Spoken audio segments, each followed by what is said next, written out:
Hello and welcome to CEAT Ruck N Roll. You're on episode 6 of season 2, and what a weekend we had. We had some outstanding matches down for decision over the weekend, and we got a few of them as well. The much anticipated Wesley versus St. Peter's encounter. Let's talk about that in a bit of detail as well on the show. Also a bit of controversy now brewing with foreign referees going to be on the scene this weekend, and not everybody's entirely happy about that. Few questions to be asked, so lots going on the show. We'll be talking about some performance enhancing drugs, anti-doping, and what Sri Lanka rugby and Sri Lanka schools rugby is doing about that as well. So it's a packed show. Stay tuned.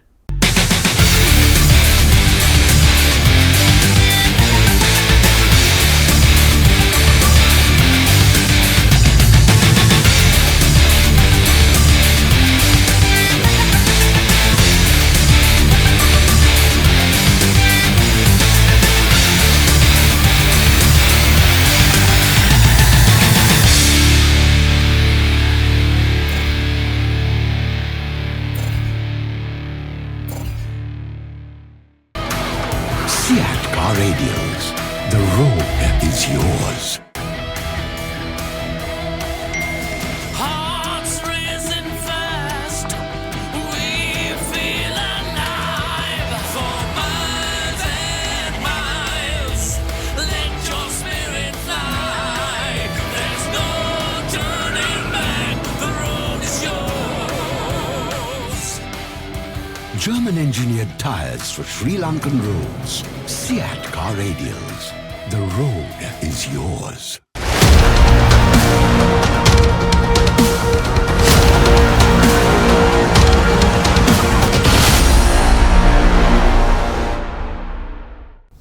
Welcome back to CEAT Ruck N Roll. We've got Abdullah in the studio, and we're looking back at the games from last weekend. Abdullah, some really interesting games, some close games, and a couple of upsets that we called, but some of our predictions don't seem to have got those right as well. But let's look at our first game and see what it reveals for us as to how things are going to turn out in the final weekend. Isipatana taking on Zaira. That was an interesting match at Maradana, 38 points to 28. And in the end, Zaira coming back into that game quite strongly. Now, was Isipatana keeping one eye on next week and resting their players?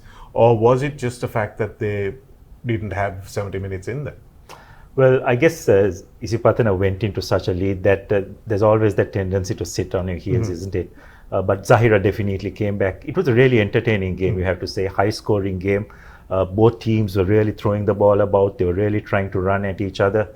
And Zahira, I think, just threw everything at Isipatana. Probably they were a bit stung by their defeat last week to Kingswood. So they definitely wanted to make a statement. But again, Isipatana just having that experience, knowing how to manage to control the game, and eventually ending up as relatively comfortable victors. What strikes me about this Isipatana team, Abdullah, is, and especially their coaching staff as well, they know that the second round is where things are going to get really tight. And I feel that they're playing really well within themselves. We haven't seen a lot of their strike plays from the line out or from the set piece. We haven't seen exactly the breadth of what they can bring in the backline play as well. We've seen just pass down the line and get the winger to score kind of tries. We haven't seen a lot of these decoys. We haven't seen a lot of the lines being run like Koditua Koran in that final. We haven't seen a lot of that. So I just feel that this Isipatana team is kind of like a Formula One car at practice. They're not showing how fast they can go, but they know that they've got it in the tank. Yeah, well, we'll find out soon enough, isn't it? Absolutely. But they're an absolute champion team. There's no doubt about it. They just know how to control a game, isn't it? And once they know they have it in the bag, as you very correctly said, they tend to just play with themselves, not overstretch. They very smartly bring their reserves into the game as well to give them game time. So overall, I think they are in a good position going into the next round. Trinity College doing plenty of experiments in their 15 in the last couple of games, and they did a few this time as well, but this was more close to a full strength side. And it was interesting to see, Abdullah, that they scored the first of their 3 tries all through driving mauls, and that's an interesting difference. It looks like they've been training that in the last week and want to test it out before they go into the second round. Yes, and also they got themselves into good positions as well to try those driving mauls. And they raced to a 22-0 lead. And after that, you could see that again, they were just holding themselves back a little bit. for what's going to be a big encounter the following week. So Trinity also, I think, are well placed. Overall, I think in the lead up to this game, they got everything they needed out of it. So they are also, I think, mentally as well as physically in a good space. Well, we've said it many years now, in the last 10 years or so, 15 years, well, maybe 12 years or so, said, is this Trinity's year? And we're saying it again. Let's look at the next result. Let's have a look at Kingswood Mahanama. Another entertaining fixture up in Bogambara, Abdullah. I was actually thinking that Mahanama might pull an upset off, but I thought Kingswood played very well on the day and really buoyed by the injection of Rushit Tamoldia, who played in that number 10 position, and they seemed like they had a little bit more direction, which they lacked in the first half of the season when he was not actually playing. He's been given permission to play by a court order. A bit of a controversy about his inclusion in the team. But Mahanama, I thought, scored some outstanding tries. They scored some really good tries. But somehow they can't string together a full performance. Yes, and you've got to give them a little bit of leeway as well. They're yet relatively new to A Division rugby, isn't it? So just a matter of ensuring that you maintain your intensity over 70 minutes. It's not something easy to do when you have just come to that level. So it'll probably take a bit of time, but they definitely got the players within their ranks to cause that upset that we were talking about. But again, Kingswood, I think it's a real revival for them, isn't it? A revival of Kingswood rugby we are seeing this year. Notching up another win. So I think they are in a good place. Probably they'll end up in the plate, which may not be the worst thing for them when you're trying to rebuild and re-establish yourself. But I really like the way the Kingswood arrow is trajectorying. It's going upwards. So I think overall Kingswood are in a good place. Yeah, they really are. And of course, we might have St. Peter's or DS in that plate championship as well. But if not for that, I think Kingswood will fancy their chances in the plate. We had Vidyartha taking on Royal at the Royal College Sports Complex, and a really facile win for Royal in the end. They just got the job done, Abdullah. Nothing spectacular, but it was a complete performance. Well, I'd say so in the second half. In the first half, I thought Vidyartha's defense was outstanding. Royal launched wave after wave of attacks, especially in those first 15 minutes or so, but they really had nothing to show for it. And on two occasions in that first half, Vidyartha, they actually managed to hold Royal over the goal line and force goal line dropouts.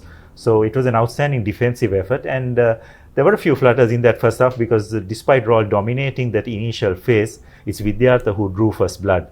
So I think that just awoke Royal, saying that they have to be more clinical in the way they finish. So it went into 12-7 at half time, but in that second half, Royal just settled down and they just managed to control the way the game went, and they scored 3 unanswered tries to end up with a relatively comfortable 29-7 win. It was a bonus point win as well, but this has been one of these seasons for Royal, hasn't it? Because they've been slow starters. They've almost conceded the first points against some of the much lower ranked teams, and it seems as if they are also holding themselves back a little bit. Yes, to a great extent, and also the bench was given a lot of game time as well. So I think they want to just keep the players fresh, and you'll never know when you'll need to call on players who are in the 22 as well. So overall, I think Royal will be pretty happy going into a crucial game next week. Right, let's see what we have coming up next. We have Sri Sumangala taking on Thurston, and a second winner in a row for Sri Sumangala. They'll be very happy with their performance so far. They've struggled to get into this level of rugby, and now they're showing that they would like to belong here in the long term. Yeah, definitely, and they have got themselves into a situation where if they hadn't got this result, they would be disappointed. So that just shows the level to which Sri Mangala have risen. And I'm sure they'll be absolutely thrilled with this victory. Certainly will. And Thurston, also some very good young players in that Thurston squad, Abdullah. And against Trinity, some of them came up well and they held Trinity in that second half as well. So a lot of potential even in this Shamli Nawaz's Thurston side.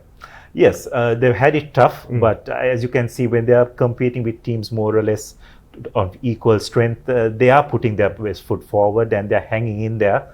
But I think the more game time they get, the more experience they get, I think they will definitely get better. It's a microcosm of what Sri Lanka as a national side is facing on the world stage, isn't it? It's just that these teams need to get out there and play more. Let's look at our next result. We have St. Anthony's taking on Anand. Now, this was a little close.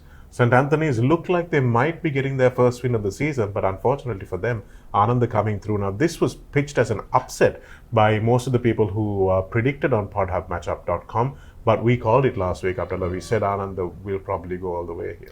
Yes, and the conditions were such as well, isn't it? I think the Anand, the forwards, they just reveled in those muddy conditions. It was very hard for Anthony's to try as much as they did to move the ball. It was not easy. It was pretty much a paddy field out there. And we know how strong the Anand, the 8 are. And they just took their opportunities whenever it came their way. It was a very close match. And also it says a lot about this Anand team's character, because when you get into those close situations, sometimes you could lose it, isn't it? Being newcomers. But they held their nerve and deservedly got their second win. Yes, they certainly did. And they will be one to watch in that plate competition as well.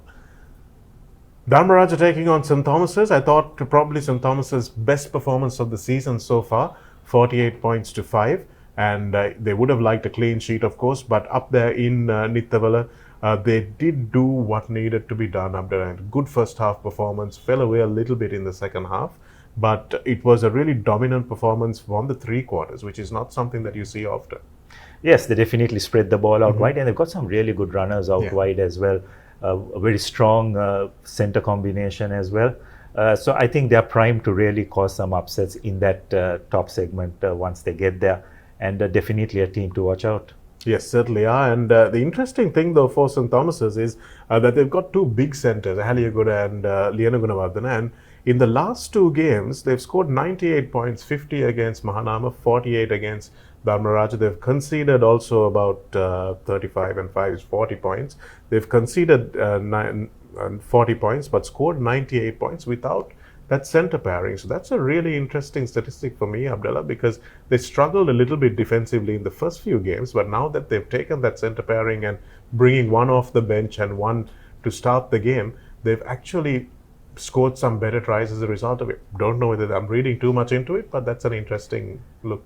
Yes, well, just going by the score lines of the previous matches, I don't think offensively the Thomians have had much of a problem, isn't it? They've always notched up the points. It's just that defensively that they have tended to leak tries.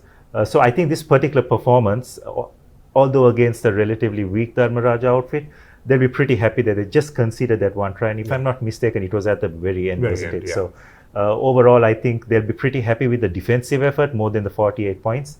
And sets them up nicely for the group decider next week. Yes, there will be a group decider indeed. We'll talk about that a little more later on in the show. Science taking on DS Senanayaka. This was a close game. It looks like it was a close game on the score sheet, but DS pretty dominant in this match. Yes, and their forwards once again just came to the fore, pretty much overpowered Science College in the set pieces and even at the breakdown. But again, a lot of credit to Science. I think they just managed to find a way to stay in the game. And also, I think from DS's point of view, they just, after that Anand the game, I think they have realized they have the 3 quarters in their ranks who can cause some damage. So it's interesting because watching the highlights of this match, it looked as if they were willing to run more with the ball. And the 3 quarters were much more confident in the way they were running in offense. So maybe they have identified and unlocked that they have got a bit more of a all-round game, and it'll be interesting to see whether they can carry on in the same vein next week as well. Yeah, they've got a huge game coming up, not a big game, a huge game coming up that will decide the rest of their season. Let's go now to the big match that we were all anticipating. This is a weekend of top 2 clashes, and this was a top 2 clash that happened last week. And Wesley taking on St. Peter's. We talked about this game last week, Abdullah. We are anticipating something really close, really fiery. And it was not disappointing in that sense, because it was a really complete, dominant performance by Wesley. Yeah, definitely. They were leading 23-0, and in the last few minutes is where Peterites got their single try. And also, I think their game management was outstanding. Shanaga, they took penalties when it came their way. It's the general tendency is when you're so close to the line, you either go to the corner, you take a quick tap. But on 2 occasions, they got penalties inside the 25. They had no hesitation. They went to the post, accumulated the points, and they just kept that scoreboard ticking, which pretty much put St. Peter's out of the game. So overall, they're looking really, really a good team, and as I say, one of the 2 favorites. Oh, absolutely. I think they look fantastic value. if somebody's wanted to predict them as league champions, then that's something that you might want to do because the odds are pretty good. Wesley, really good. Wesley playing without their vice captain Thabit, but still a very good all-round team performance, and it will be one to watch next week as well.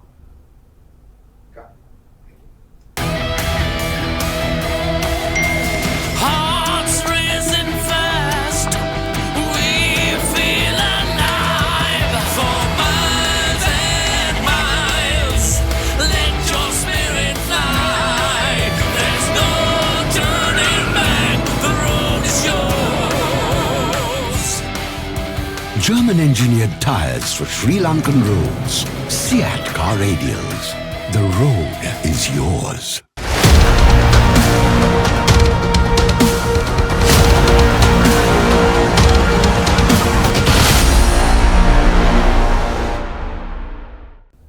You're on CEAT Ruck N Roll, and don't forget that CEAT tyres are trusted everywhere, and it's the name everyone trusts. Over 1.2 million sold every year, and now in over 110 countries, including the US and Europe. No wonder they're Sri Lanka's most loved tyre brand. Abdullah, do you have CEAT tyres on your car? Yes, all 4 of them. Wow, okay, so make sure that we give Abdullah a good discount next time, guys. We are looking at the in control segment, controlling as well as CEAT tyres do your car. We are looking at Wesley College's defense against St. Peter's. Now, we talk about that last 10 minutes, Abdullah, where they defended with 13 men. But that wasn't really what won the match for them, because I think this was a real confidence issue for St. Peter's.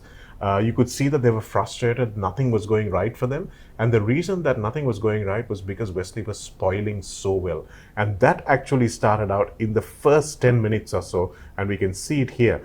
And Wesley defending the line out more. And then they go back and defend again. They repel. You can see them just pushing Peterite ball carriers back maybe 3, 4, 5 meters. And as much as we like to control games with ball in hand, you can actually control it without the ball as well. Yeah, and the most impressive part of that was, Shanak, the discipline. Yeah. They did not concede any penalties. They did it legally. They were very smart in the way they defended.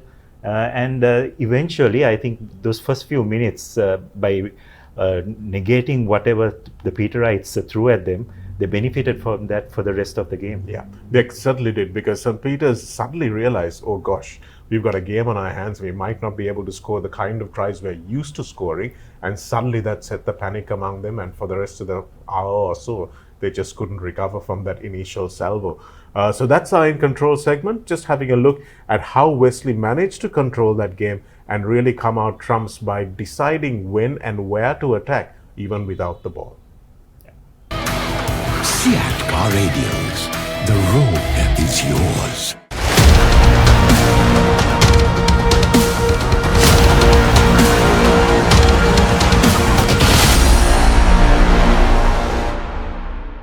Welcome to our look back at podhubmatchups.com. Don't forget that you can go to podhubmatchups.com and predict your winners for the next weekend's matches as well. And of course, we have a bit of a break, and then the real predictions come into play. So a lot of you have got the predictions right this time. A couple of upsets, of course, this week, and we'll see how we all did on the prediction stakes in that. But we have some really interesting statistics for you from the back end of the PodHub matchup. The major upsets of the week, of course, 55% of you picked St. Peter's to win. But unfortunately for you, it was Wesley that won by 27 points to 5, absolutely dominated St. Peter's. And then another match, Ananda versus St. Anthony's, we backed them here. Well, I backed Ananda to win. You guys didn't listen to me. You went 68% backing St. Anthony's, and in the end, it was a 30 to 27 points win for Ananda College. So those were the two major upsets of the weekend. When I say major upsets, and the major upset, of course, was not the fact that these teams won, but the fact that they were upsetting the predictions that you guys had made. Next up, we have a very interesting preview. Thurston taking on Vidyartha, and 56% of you think that Thurston is going to win. 44% think Vidyartha is going to win, but this is one of the closest prediction splits in this particular weekend's matchups.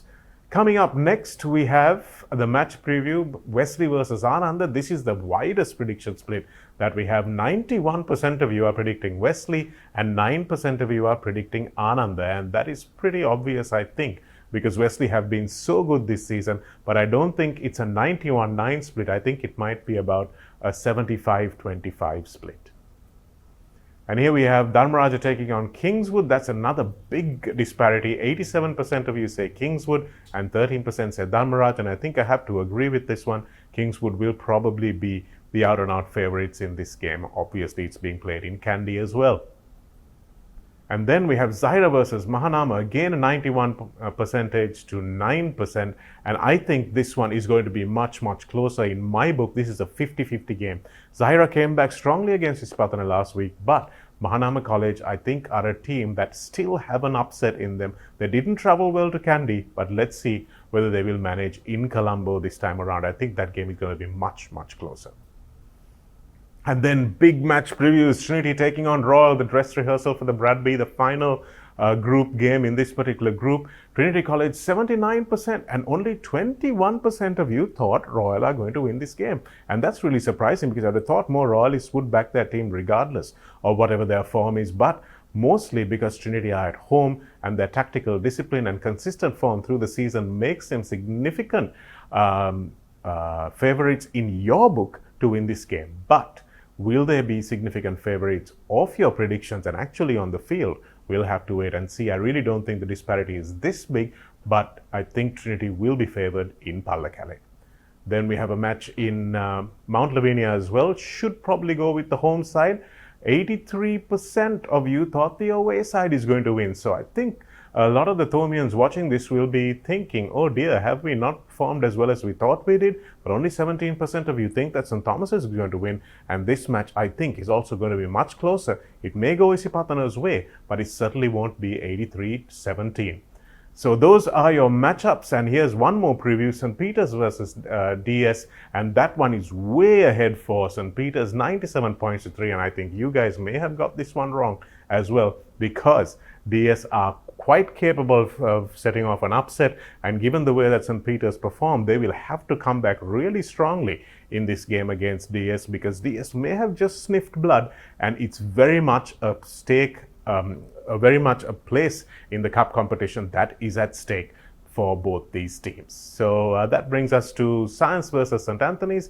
57% backing Science College, 43% backing St. Anthony's. This is going to be a very, very close game, and both teams capable of running the ball. It's going to be probably high scoring and entertaining, but I would think that Science College does have the edge, and both teams chasing a win in this game for sure. So podhubmatchup.com, that's where all you guys made your predictions. Make sure you join in and predict again. You stand to win yourself 100,000 rupees in cash for getting all those predictions right, and also 50% off on 2 CEAT tires. CEAT Car Radials. The road is yours. Our Singhe Seats guest spotlight is coming up. A very special guest this evening, and we have Dr. Shiromi Pilapitiya, Director General of the Sri Lanka Anti-Doping Agency, telling us some things that all of us need to understand.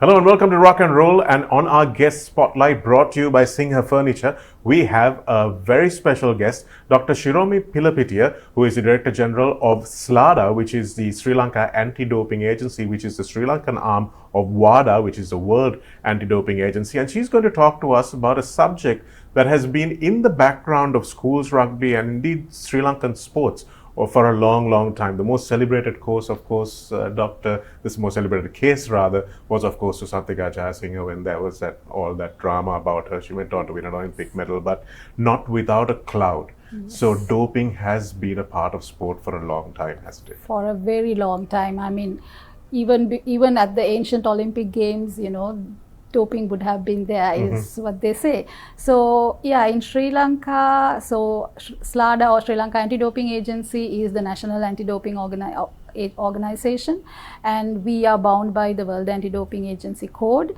which we call the WADA code, and all the national federations as well are bound, because through the international federations, all the national federations are also bound by this code. So it's and we are established by an act, so thereby all the national federations are also bound by our act as well. Okay, so that means that they are bound to, if you want to go in and test them, or if you want to conduct any programs or anything like that, they are bound to actually... Yes, so actually, see, testing can be done on an athlete at any time, anywhere. So during their career as a sportsman or a sportswoman, they could be tested anytime, anywhere. That knowledge has to be imparted, and they should know that. And of course, the national and international level athletes, they do know that, and that's how it goes. So does that mean even a schools rugby player, say a player who's taking part in this current schools tournament, if he's theoretically, if he's on holiday with his parents somewhere, you can turn up and be like, hey, I want a sample? Technically, theoretically, yes. But at school level, we actually talk about the national and the international level that way. But when it comes to school level, the junior levels, so we would like to say education comes first. So they need to be educated about anti-dope, values in sport first of all, why this is there, and then of course, yes, about doping as well, how you can violate an anti-doping rule. So all that has to be told to the younger athlete, so that they grow up knowing these things and they play clean. So given the stature that rugby and indeed sports has in Sri Lanka, Doctor, you're obviously in charge of disseminating that information and conducting that education. So are the schools breaking your door down? Are they saying, please come and help us? Or is it something that they just don't give as much? Yeah, it's very sad to say they are not. We do approach them, all the schools federations as well. But it's, we would even want schools to come and approach us. So we will do it free of charge. Education is done free of charge. We send a team and we educate the children. But that's not happening to the level that it should happen, I suppose. Yes, and I would like, to tell the schools, and especially the school federations, that they should do more in this area, where they educate the children about values in sport as well as anti-doping. Because we have included anti-doping into the PE curriculum as well, from grade 6 to 11. But still, I think we need to do more. But they don't actually need to wait for their federation or association. As an individual school, they can contact you and say, can you some please? Schools do, some schools have. Whether anywhere in Sri Lanka, we would send a team and educate them. We've done that. So yes, I think the schools can come forward, if not the federation. Well, doping is something that really is prevalent because of the high stakes nature of sport these days, not just in Sri Lanka, but of course we are relatively low stakes, but even in the highest echelons you do get doping that happens at a very, very high level. Has the science been able to keep up with the dopers, Doctor? Well, trying to. It's not easy. So because of that, even now we have the World Anti-Doping Agency collaborates with the Interpol and the labs as well, so that see, for example, you took Susantika's case. So there it was a designer drug that was taken by Marian Jones, and she would have been tested many times, thousands of times, but she never came with a positive test. So that was because she was taking a designer drug, and we did not have the methods to test that particular. So now what they are doing is, with the laboratories in collaboration, when a drug is being designed, they are looking into ways to detect it as well. So that's how they are going hand in hand, so that detection methods can be developed faster. For example, for anabolic agents, it took a longer time to have a detection method, so now they are trying to close the gap. I've heard some horror stories that even in Sri Lanka there is a presence of masking agents, and those are being sold along with the supplements. Yes. Masking agents well, they say, well, if an athlete is found, well, we haven't seen many masking agents. I mean, our positive test hasn't come up with masking agents as such, but they do say this. And also, I must mention, like, if an athlete is found with a prohibited substance along with another masking agent, then they can be banned for life. Right. Oh, So- wow. Okay. So you have prohibited substance Right. as well as a masking agent in your urine or blood mainly urine sample, then you could be banned for life. And that just shows that you were Yeah, so wanting that's to a di- defraud yeah. the system. Yes. Right. Okay, so those very interesting facts there. But since this is a schools rugby show, I'm going to ask some specific questions from Dr. Pilapitia about schools rugby as well. What are the main issues that you have found in the schools rugby setup, Doctor, in your many years in charge of SLADA? What are the things that you think they can do better with regard to anti-doping? One would be education, more awareness among the athletes as well as parents, I would say, and the coaches, because it's not only the athlete, it's the support personnel as well. Yeah. That is the coach, the trainer, the masseur, physio, doctor, goes down to the parents, the spectators as well. Yeah. So they could be educated more. And also then they will be aware, and they might even come and tell, if someone is doing something wrong, then the message would be passed on, and then we can do, as a deterrent, yes, we can do testing and sanction them as well. So I would suggest that we open up for more education, more discussions, and some sort of testing as well, because I think some schools may have enough funding, or the sponsors. So what I say is, even if there's a sponsor which comes forward for school rugby, they should allocate some amount of money for clean sport, Right. to talk about it for testing as well. Okay. And some people have asked me this over the period of time.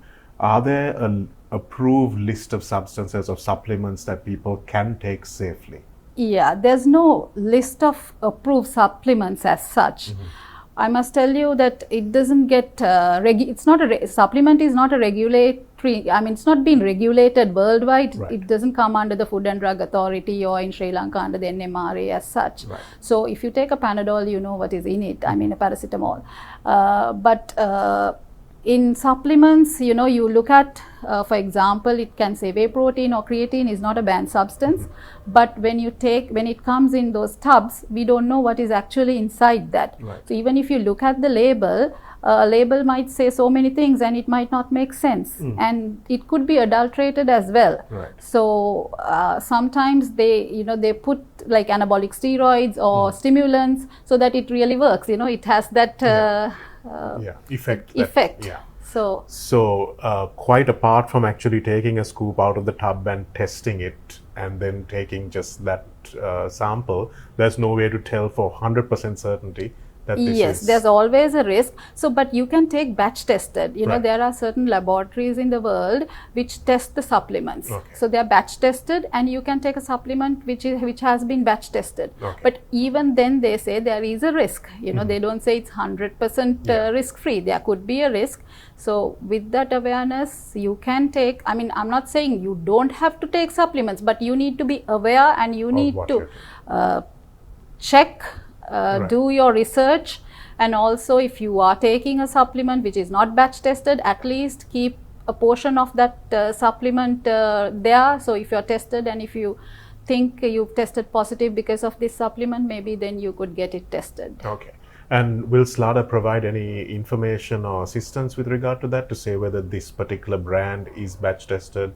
Do you have a database or something like that? We can help. We can tell them where to look at. So that is one www.informsport.com. It was a laboratory which tested anti-doping testing was done before, but now they are fully doing testing for supplements. So you can go to that website and find supplements, your brand, and and whether it's batch tested or not. Okay. I think even Australia does some batch testing, so you can check. But at the same time, I must tell, like, even if some supplements, they may say it's 100% natural, but it would not be, it's not at all natural. So you need to be really aware of what you're taking. And also, I think we should like go for food first approach. Yeah. And if you need a supplement, it has to be not prescribed by anyone other than a doctor or a nutrition specialist, Right. so that they would assess you and then see if you need anything. They will prescribe it. Not it shouldn't be done by anyone else other than these people. I was talking to the high performance manager of the Sri Lanka team and discussing the body fat percentages of the Sri Lanka players, and these are the elite players in the Sri Lanka side. And he said there's a bit of high body fat content because there's an over reliance on the protein as opposed to Yes. food. Yeah. So now this is obviously something that's difficult, doctor, with current food prices and people not being able to feed a family, you know, Yes, as many yes, chickens or eggs yes. as they would need. So would you be able to provide, if someone asks you to, would you be able to provide, say, these are the good protein sources, these are things that you can rely on, these are things that you should only be using as supplements, and this is, or is that a nutritionist's job? It's a nutritionist job. Okay. So we do sometimes help them and lace them with a nutritionist, Okay. but other than that, like because we would also rely on a nutritionist to give that advice rather than us Right. giving. Okay. And with regard to supplements, should parents have the final say on what goes into their kids' bodies? Should there be a sign off or something? Yes, definitely. I would like that. Yes, Okay. because they're minors as well, right? And they're just. I mean, they're still not grown up fully. So I think that should be so. They can discuss with a doctor or a nutritionist, and well, it could be a team effort. The coach realizes there's something lacking, and then that could be, you know, or the trainer or whoever. So, but I think it should be teamwork, not just one person who decides, and ultimately, yes, the parents can have their say as well. And talking about match day finally, doctor, what kind of thing happens on match days? Now, we talked about supplements that's taken over the course of maybe a training period. But once you get to the match, you know, everybody wants that extra burst of energy. They want that quick recovery and all of that kind of thing. So how do you prevent banned substances from being given on the match day? And is it only testing that will prove that it has been taken? Yes, I guess. I mean, otherwise it will be just, you know, people saying that he Making had allegations, making allegations. So ultimate proof would be testing and then seeing if it's there or not. And also I must tell you, tramadol, which is being abused, I would say, in certain sports. You must have heard of tramadol. It's a painkiller. Okay. So just like cataflamidab. Right. So tramadol is banned in sport as of now. Okay. Like since last year.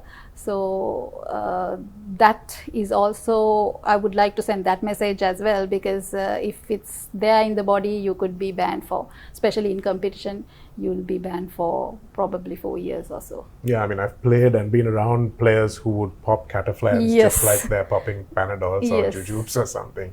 So that builds a high resistance. It's and a painkiller, yeah. Right. It's a painkiller. And It's it could, apart from having a physical issue, could also affect your brain. Right? Yes. Okay.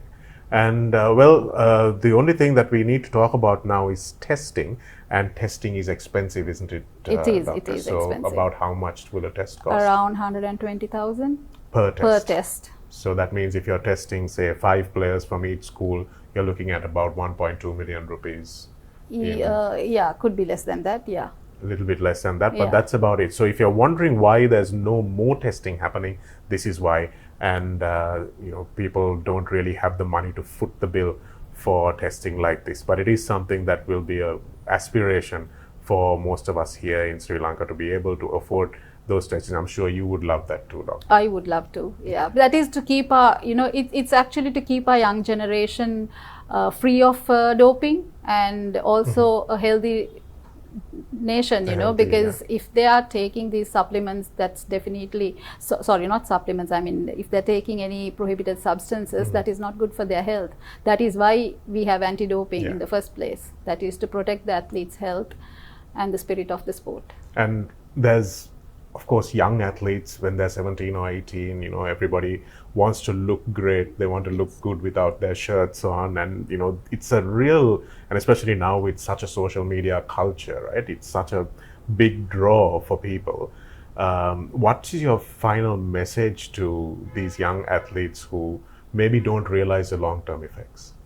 Yes, I mean, there are no shortcuts, to look good, to make your physique look good and all that. So it's always hard work. So believe in yourself and don't go for shortcuts, because someone might say, you take this tablet or take this injection which will shred you and which will give you cuts and all that, but yes, that will, but that is again with risk to your entire body. It will work, but it will be a work massive it risk. will work, but it is with great risk. Yeah. Well, we'll leave you with that message. Dr. Shiromi Pilipitiya, Director General of the Sri Lanka Anti-Doping Agency, thank you very much for joining us on Ruck N Roll. Thank you. Thanks. Some things are meant to be felt, not just seen good. At Singhe, every curve, every detail is an invitation to experience craftsmanship that transcends time. Crafted with absolute love from materials chosen for their grace and designed to complement the art of living well. Your home is a reflection of your story. Singhe is there in the quiet moments and the lasting memories.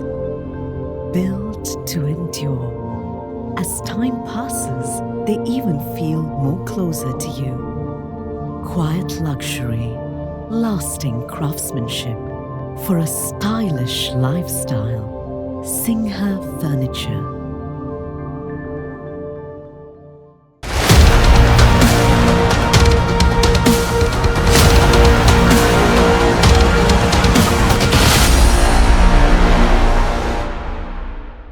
Welcome to Ruck N Roll. You're in the recovery room on CEAT Ruck N Roll, and we have with us, as usual, Majid, who is our resident physio, and he's going to be telling us a little bit more about acute injuries we discussed last time, but what flows from acute injuries is chronic injuries, and Majid is going to explain to us today what chronic injuries mean. Yeah, so basically, opposed to what we spoke last time, like you said, chronic injuries are technically injuries that are lasting for more than 3 weeks, 6 weeks, and for a longer period, right? So some injuries that are mismanaged can lead to chronic injuries, as well as some injuries that are caused due to overtraining can also lead to chronic injuries. Yeah. Okay. So I've had a chronic injury for about 15 years, 2 of them. So that's possibly due to lack of immediate good rehab, Majid? Yes, that can be one of the main things. Rehab as well as just overall management, right? So like if an athlete or if one of our rugby players have a injury, it is how you manage it in that initial stage which dictates how long you're going to carry it for. So like unfortunately we have short turnarounds each week we play games, so sometimes we take the risk depending on what area is injured with getting that player onto the field, opposed to taking that normal healing process or the recovery time we would call it, to get it fully healed. So sometimes we see ourselves stopping within the second week of the whole overall management and putting that player back to the field. Then we are asking for some sort of chronic injury to come down the line, but then we try our best to try to manage any major injuries that we know that might lead to a chronic injury, that we can limit those factors as much as possible. And what is the crucial time period, Majid, in terms of when you have an acute injury? What is the most vulnerable period, and what's the period in which players need to be the most careful, and at what point do you need to be involved in a more intense way in managing the injury? Yeah, so the most important time is that window where there is acute inflammation in the joint. So the worst thing that we do is we try to get the athlete moving too much too soon. Whereas we used to have the protocol called PRICE, that is protect, rest, ice, compression and elevation. Now we're shifting more into this new protocol which is called peace and love. So that is also an abbreviation. So each letter stands for a specific thing that we're going to do. But it's quite long, so I'll just summarize it and tell you is like we are trying to add optimal load.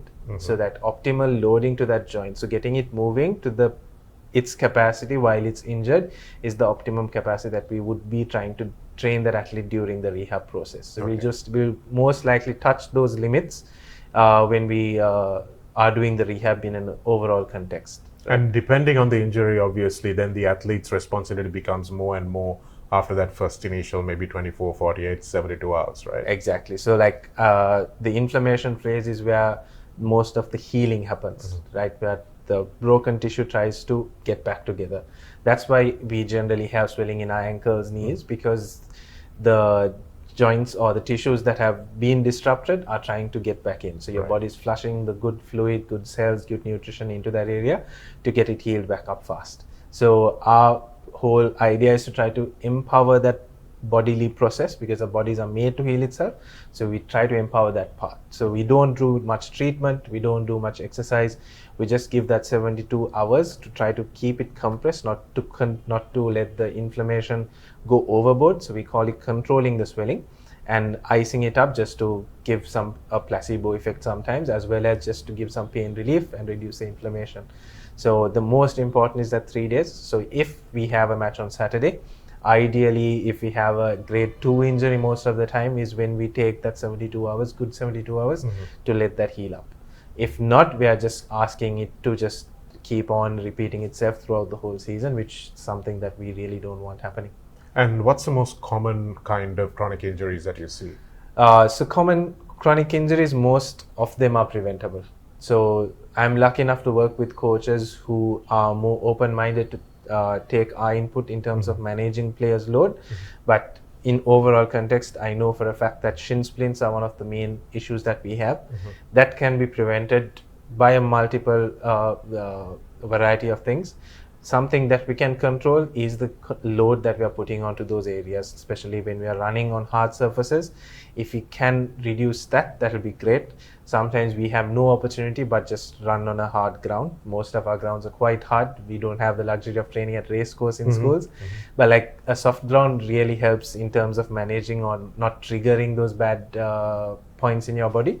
But then hard surfaces are what triggers it, right? So those things are kind of we need to think about when we are creating an overall plan in preparation. So this might be a little simplistic, but I know there are a lot of rugby administrators as well out there who are watching this. So would it be fair to say, Majid, that if you spend some money watering your ground and making sure that it's in the best possible state, that you might save on a couple of ACL injuries, which will actually be on the positive side of your budget? Yes, that is something that I think a lot of schools also are trying to do right now, just to maintain ground condition. But then sometimes just the demand of sport, each school has just one ground. School like the school I work with, we don't really have a ground, right? So we have to train with what we have. But there are some schools that can actually put that effort and put that investment into getting those ground conditions good, so that we can prevent those injuries that we can prevent, rather than trying to heal it after it has happened. This might also be another very simplistic question, but are all chronic injuries preventable? No. So all chronic injuries are not, but most of them are. So we are trying to identify those type of injuries. So like let's say if it's a jump, second row who's jumping, you might have a lot of them have this back injury by just jumping so much, as well as they have shin splints as well through the impact that they land on. So those type of injuries we try to prevent as much as possible, but those come with the role that you're playing in the game. Like a front row forward, it's like I would say almost 80 to 90% of them would end up with some sort of back issue in the long run. Right. Those are something that we can't prevent, but we can improve resilience by just giving those proper training adaptations before the season in preparation, so that we can progress much easier and much safer. And what about when you finish playing, Majid? So most of these players will finish playing at first 15 level, so that means they're about 19 years old.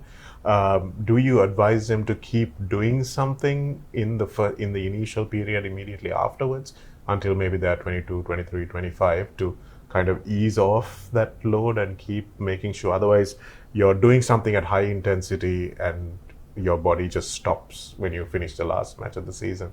What's the thinking about that? So I've not given too much thought into it, right? But then, like what you point out is quite not concerning, but it's a good thing to just think about, because your bodies generally would break down during a season. So taking a good break is also recommended, especially after a long season like the school season. You have most of the players come out of a school season with injuries, but then if you have the ability to train afterwards, it's good to try to keep it at a very tolerable level, but put those for the load onto your body. Otherwise, what happens is athletes will end up being weekend warriors. So they'll end up trying to play like they were in school over the weekend, and then that's when you have actually most of the other injuries that you don't want happening.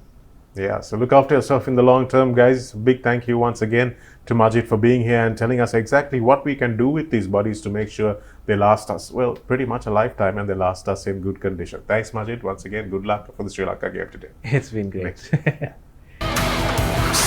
Car Radials. The road is yours.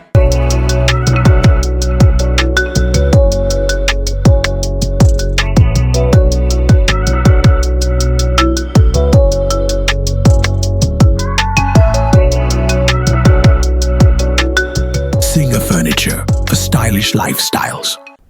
Well, looking ahead on CEAT Ruck N Roll to next week's games, Abdullah looking forward to a table-topping weekend, 1 and 2 in almost every group except the first one.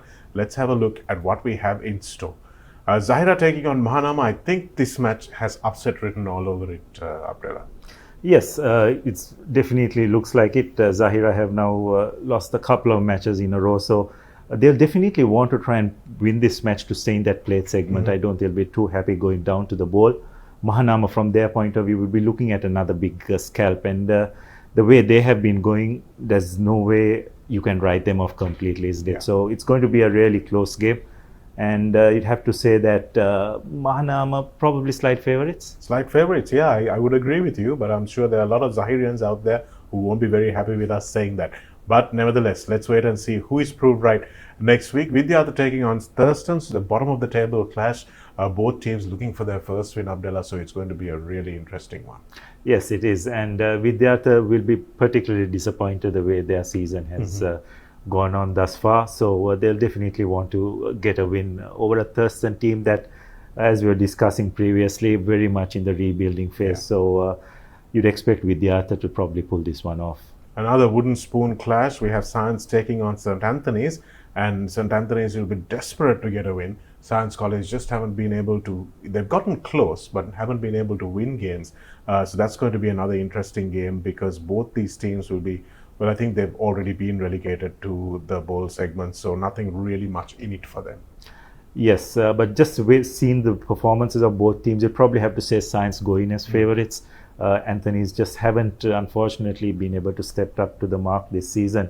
Science, although they have lost their games, have put in really good performances, and if they can just get their all-round game going, you'd probably say that they've got the ability to pull this one off. Yes, and they've got some good players in their ranks as well. Their captain has been a big fan of him this whole season, Dilruwan Pereira. And then we have Dharmaraja taking on Kingswood in another all-candy clash. Going to be an interesting one, but I would think the way they have been going over this season, Kings would have been getting better and better. Yes, and it's a traditional encounter, isn't it, between these two schools. So Kings would definitely go in as clear favourites. Dharmaraja just, again, probably like their fellow Candy Town mates, St. Anthony's have struggled this year. So you'd have to say that Kings would definitely hold the upper hand in that encounter. Let's take a look at our next segment of games. St. Joseph's taking on Sri Sumangala. Now this, if Sri Sumangala pull this one off, that's going to be something that they're going to talk about for a long, long time.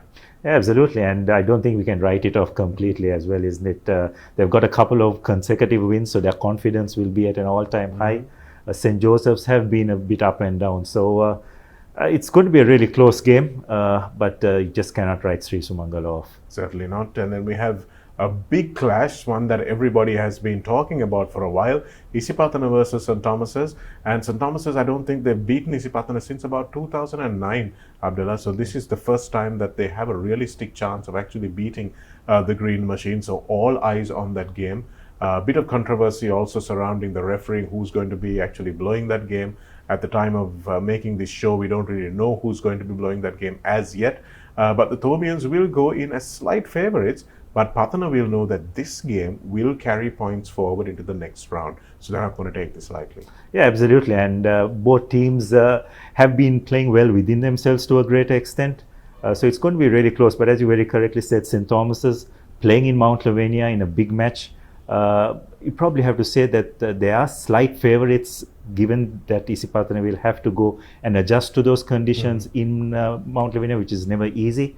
So, yeah, but it's going to be a cracker of a match. It will be a very entertaining game. And another one, Royal versus Trinity. Now, in the last few years, what I've realized, Abdullah, is that Royal and Trinity don't like to play each other unless it's the Bradby. And this is going to be one of those games that neither team wants to turn up for, but they have to turn up for. It's a league game and it's going to count towards the Cup Championship. And both these teams still very much in the running. So how's that going to play out? I think they'll just go all out because the league is very much in both teams' sights. So they just don't want to drop any points. And Trinity, we all know the long streak which they haven't won the league. So they probably feel that they have the team this year to do it. They are playing up in Pallakele as well, so definitely want to win this game and carry those points forward. And Royal on their part will also have other ideas. So again, it's going to be a brilliant game. Well, it's a lot at stake in that game as well. Wesley taking on Ananda, and given the way that they have been playing, I'm a big fan of the way Ananda have been playing as well, but you have to say Wesley are complete at the moment. Yes, they definitely have the more all-round game. Ananda do rely much more on their forwards. So Wesley will be very, very confident after their win last week against St. Peter's. So I think it will be a relatively comfortable victory for Wesley, provided they can just negate that Ananda 8. And then we have another match, of course, which is going to be a real cracker because it's for second place. Wesley are in first place in this group, but for second place, it's 18 points to 17 points at the moment. DS Serenayake on 17, St. Peter's on 18. So unless there is a draw or bonus point issue, the winner of this game is going to go through to the Cup Championship. So it's all to play for. Yes, all to play for. And it's going to be interesting to see how the DS team managed to control possession, because I think that's going to be the key. Pete writes, you just feel that their strength is their three quarters. And of late, DS have found a bit of confidence with their three-quarter line as well. So it's, for me, the key is going to be how well the Peter Wright's 8 manage to counter whatever the DS 8 can throw at them. Yeah, that's going to be the battle of the forwards there, and see who can give the best quality ball to their backs. And it's going to be a cracking game for sure. St. Peter's a do or die game for them, and for DS, it's one of those games that they've gotten close to over the last couple of seasons. They've been just so close. They would desperately want to get into the Cup Championship. Yes, and probably the good thing about it is they know that their destiny is in their hands, isn't it? If the result against Wesley and St. Peter's had gone the other way, then they would need to depend on other results. But here it's very much within their control, so they'll feel good about that, but they've just got to go out and execute in Bambalapitia, which is not going to be easy, but they definitely have the team that is capable of causing an upset. Yes, let's see how it works. Some outstanding matches down for decision this weekend. Abdullah and I will be at some of the games, of course, and make sure you tune in and watch all of them. We'll be reviewing them back next week.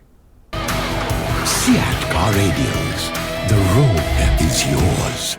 Thanks a lot for being with us on this episode of Ruck N Roll. CEAT brings you the best tires, of course, as you know, so make sure next time you buy tires, that's exactly what you're going to get. And also thank you to The Morning for featuring our show on that weekly column as well. Join Abdullah as he brings you the breakdown in print. And of course, thank you very much to Singhe Furniture for being part of the show as well. A huge thank you to Dr. Shiromi Pilapiti also for joining us, giving us so much valuable information about exactly what goes on in the world of anti-doping and what you as parents or what you as players and you as administrators can do about what is a scourge in Sri Lanka rugby. Thanks a lot for joining us. We'll see you next week on Ruck N Roll.